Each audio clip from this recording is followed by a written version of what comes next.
studies, and now we're going to have a chance to turn to a panel. So I would like the people who are on this panel to please come forward and have a seat. And they include Mike McCarthy and Carrie McDonald and Arthur Brody, as well as the chair, Giedd. So come, guys, sit down. Jay and I, by the way, we're talking panel about what are some of the things that, what's really expected of you. Personally, none of you come from necessarily total careers in imaging, but all of you are indeed doing work in areas that perhaps you might have some questions about how imaging might be used in your area. But I'm going to turn the podium over to Giedd. He's a professor of psychiatry. To me, he's chief of child psychiatry. I don't know if that's what it's called, but indeed heads up our group of child psychiatrists, both regarding research as well as regarding clinical care. His research over the years has been on the mechanisms and influences of brain development on mental illness. And so a marvelous group of work before he came to join us, which he's been continuing here. So Jay. Thanks. Hello, everyone. Regarding Lou Giedd and tenacity of recruitment, I wasn't recruited for 30 years like Walt, but for 14. So quite a while before coming in. Part of the problem with that was Martin Paulus. So I was an external reviewer on one of his grants, and he was so damn good, I was like, obviously I'm not a member of that club. And so I waited a while, and I feel a little bit bad that the lowering of standards evidenced by my recruitment was an impetus for him to leave. But I hope you can come back someday. All the speakers have been inspirations for me. Walter K. Every proposal that we talk about at Rady Hospital or in Child always ends with the phrase, like Walt K. does. And in fact, we say it so often, we just shortened it to Walt. Kind of like amen at church. So we should start a new ADHD clinic, Walt. We should try to hire this recruit, Walt. Hope it doesn't rain tomorrow, Walt. Well, that one's good. But, the highlight of my academic career, honestly, has been working with Susan Tapert, who's been just phenomenal as a scientist, as a writer, as a speaker, as a team leader.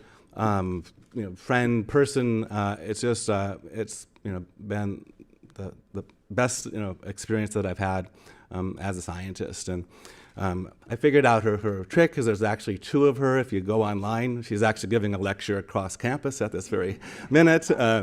But beloved by her students, and was this year's recipient of the Research for Society of Adolescents Marlett Mentorship Award, which was a surprise to no one. Yeah. Mm-hmm. I think, like most of you, I've really enjoyed, learning about sort of the history of the department and stuff today, and how strikingly collegial this group is, and this very, like a family. And one example even was just from this morning's session of Dilip Juste, which is almost the opposite of what I do in geriatric, psychiatry. But it was striking to me if everyone would get up and go, the other side of the screen and look at it from behind. I could use those same slides for a lecture on adolescence, because everything is, like he said, sort of in reverse. This idea of last in, first out, palindromic development.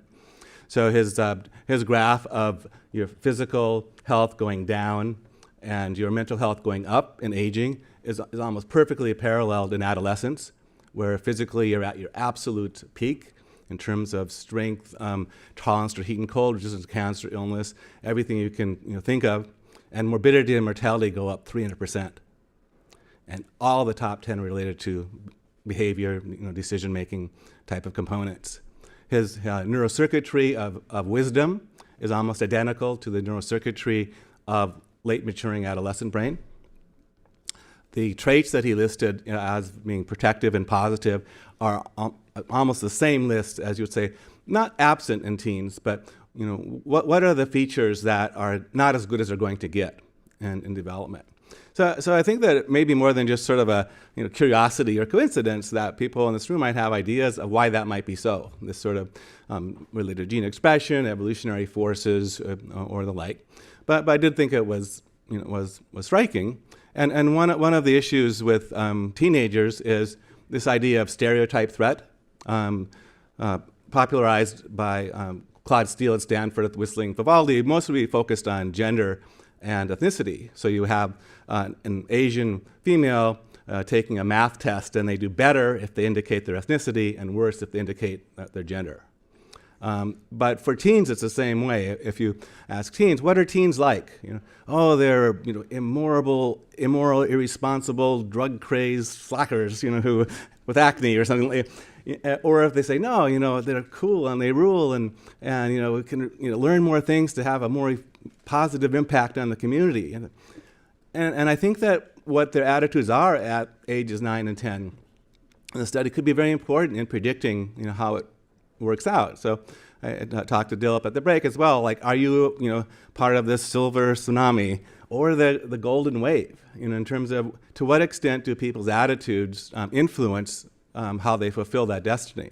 Because I think it's tractable. I mean, that is something that we can change through our efforts in the media and communication. We can change these fairly deeply rooted perceptions of both of these age extremes, of adolescence and of aging. And I think then that could actually have positive effects. So I want to just briefly introduce the panel to save as much time as we can. But Carrie McDonald, like many of the imagers, also do genetics, imaging, and clinical behavioral data and grading. A world expert in epilepsy, but in looking at the Google profile, I see you've done a lot of other things as well. And Mike and I met in Australia in terms of, and I got a chance to hear more like this fascinating work on circadian rhythms and the molecular genetic basis of mood disorders, which is just an absolutely fascinating area. I don't know whether to describe you as a rising star or a risen star, but I think that's a very exciting area. And our Brody is a bit of an outlier in this group and panel because of focus on PET, positron emission tomography as a modality, which is inherently cool because it uses matter and antimatter, which, as we all know, is what Scotty uses to harness to power the engines of the Starship Enterprise. So you kind of can't go wrong with something that works with antimatter and matter. But I actually think that might be a good place to start out with in terms of, because to sort of give a brief overview of PET, how it's different than MRI or fMRI or other imaging modalities, but also given the rarity of what you do, were there things from this presentation or even throughout the conference that you would think, wow, if I really had a lot of time in my hands, this would be a great use of PET, to explore the things that Martin's doing or Susan's doing or Walt, or in terms of do you ever find yourself feeling like, oh, I wish PET was more used? But. Yeah, I'm a PET researcher, and PET's nice because you can label molecules in the brain. That's really the main advantage of PET. According to the National Institute of Health has a list of available radio tracers, and there are more than 100 available radio tracers for labeling more than 40 molecules in the brain. And those molecules are things that we're all interested in, like dopamine receptors, serotonin receptors, norepinephrine receptors, and for those of us in addiction, which is I do research on tobacco, we can label things like nicotinic acetylcholine receptors, cannabinoid receptors, and opiate receptors, and so it's a very rich area where a lot can be done, and that a lot of us are presumably interested in. The issue is really that. And the main reason it's not really thriving as much here at UCSD is because of cost. PET scans cost considerably more than MRI and fMRI scans, and so I'm sort of working on trying to get it to be more working better here. But that's really the issue here at UCSD. In terms of the talks that we just listened to, certainly there are newer radio tracers for looking at dopamine that are very sensitive to changes in intrasynaptic dopamine concentration. So I think for all the talks we just listened to, actually, including addiction and eating disorders, looking at changes in dopamine concentration, while it has been studied in the past, it could be studied more precisely nowadays. And there are other newer radio tracers. I don't want to go on too long, but there are other neuro radio tracers that might be interesting as well. I'm doing studies of neuroinflammation. I noticed Susan mentioned neuroinflammation and its relation to alcohol. There have been a couple of recent studies relating alcohol to brain inflammation. And that would be something that would be a nice, easy one to get going here if we can get radio tracers going for neuroinflammation. So, there's really a wide range of radio tracers for PET that I think would be of interest to a lot of us and that would interact with the research we just heard about. Is the use of radioactivity a deal breaker for youth populations and inconvenience? Yes, I was actually going to make a joke at Susan's expense on the fact that we can't do this in adolescents, really. Really, there are almost no studies in adolescents because there is a little bit of radiation exposure. So what we would do in the tobacco world or in other worlds is just use young adults.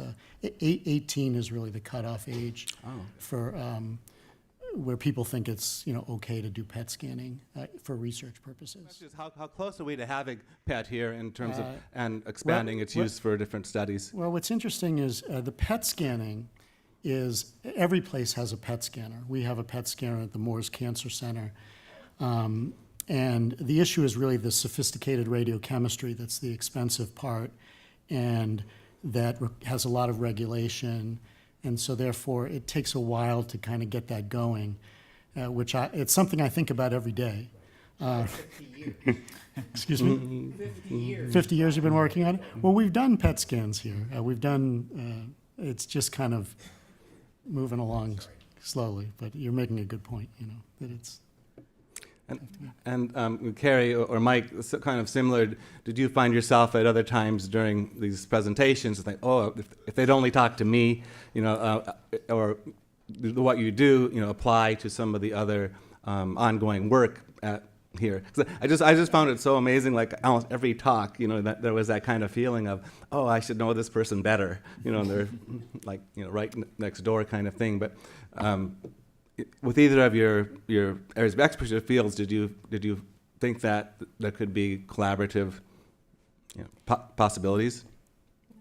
Yeah, go ahead. Yeah, absolutely. In fact, I think more than anything, I walked away thinking about how much I'd learned and how much I overlook in a lot of what we're doing day to day. And most of the time we go in, we have the advantage in a lot of our patients with epilepsy of a large structural lesion, or we can see a 5 Hz theta rhythm coming from a certain electrode. We know what we're targeting. And I'm sitting here listening to these talks thinking, what a complicated network to not have any guidance at the outset and to really have to have these very, very intricate models of how behavior works and how the brain works. And part of what I started thinking is that we usually go in looking at, can we identify the epileptic focus? But then can we remove that, or can we ablate it without harming language and memory? So many of our patients, at least 50 or 60% of them, have comorbid psychiatric problems, substance use, some type of eating disorder, some type of mood disorder. And it's very easy for us to look at the scans, whether it be functional or structural imaging, and assume those changes are related to the epilepsy. And so I think this really made me think a lot about the fact that that's probably not the case. There's a portion of it that's related to the epileptic focus, but there's a large portion of it from listening to these talks. It's very clearly probably related to the comorbidity, and we really need to be thinking about that more in our modeling of the data, as we certainly know that in many of our patients, we might render them seizure-free, but they're not doing better psychiatrically. In fact, some of them, if we're not careful, are worse. And so I think it's just, again, a great reminder to me that we really need to be taking into account their psychiatric comorbidities as much as we are the epileptic focus. Great. Yeah. And Mike, do you see a sort of broader application for the principles of circadian science? Well, I think I'd like to answer first as a geneticist and then a chronobiologist maybe a little bit later. And so, a lot of the genetic studies are really pointing to a lot of shared genetic risk across various psychiatric disorders. And we're still trying to really unpack what that means. And I thought that the lectures today really did a nice job of showing the dimensional relationship of reward processing, kind of from the hyperactive reward systems in cannabis use and amphetamine use down to the sort of almost impaired reward systems in eating disorders, where reward is perceived as aversive. And when we're looking as geneticists for quantitative traits, I mean, this sounds like a gold mine of a quantitative trait where it exists along this really broad dimension. And as Martin mentioned, there are a lot of these disorders are disorders superimposed on each other. So it's not just the reward processing, but it's how the reward processing interacts with these decision-making loops and these kind of cortical nodes that are regulating that. And we saw earlier in the day the really beautiful work from Mark Geyer and his colleagues about reverse translating human findings to animals and the other way around.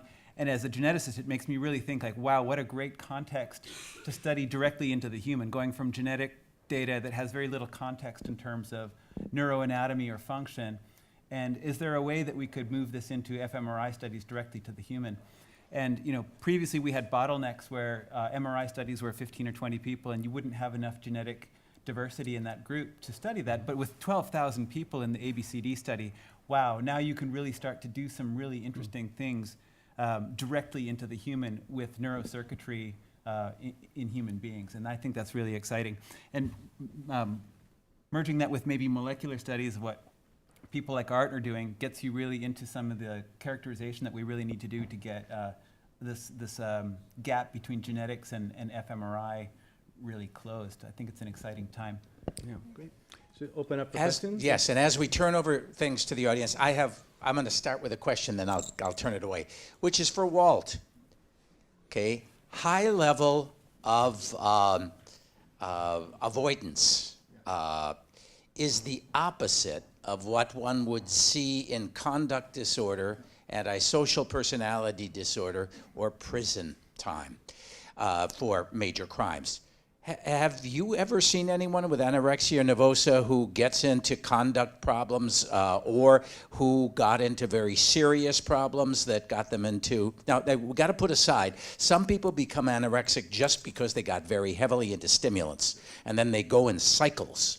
But anyway, interested what you have to say. Actually, it's a very interesting point because what we see is that when people recover from anorexia, they actually tend to do really well in life. And some of these traits that get them in trouble then become kind of advantageous. This is a group of people that are self-disciplined. They're self-disciplined, achievement-oriented. They work hard. They want to succeed, and often they end up kind of at the top of their field. So one of the things that we're trying to do is get people to really realize that there are some benefits to having these kind of traits and begin to use them in constructive kinds of ways. So indeed, they stay out of trouble. And that was my thought exactly. Almost all psychiatric disorders are an exaggeration of something normal that has some benefits to it. Very interesting. So, sorry to the audience. So we're going to try to be sure we spread it around a little. Hi, this is for Suzanne. I'm sure you're familiar about the recent study by Gunther Schumann and Hugh Garavan on cannabis that shows that with one or two joints, you might have an increase in gray matter volume in the hippocampus, amygdala. So do you have anything in your ABCD study that confirmed that, or is it just a fluke? Great question, Olivier. And I do not believe the paper. I've had personal arguments with some of the authors a little bit because I just don't buy it. I think it's measuring something else. In all of the studies we've done, we're not seeing any evidence that use of marijuana that low produces any kind of detectable change. It's just a very extended, frequent pattern where we might see a change. But we'll see. I had a question for Walt. I'd just be curious of your thinking on, so why the female predominance and anorexia, and what's the role of puberty? And then maybe Tom Patterson is wearing off on me, or both of us. The birdsong nearly extinguished quiet. The whole idea of predatory role I thought was very interesting.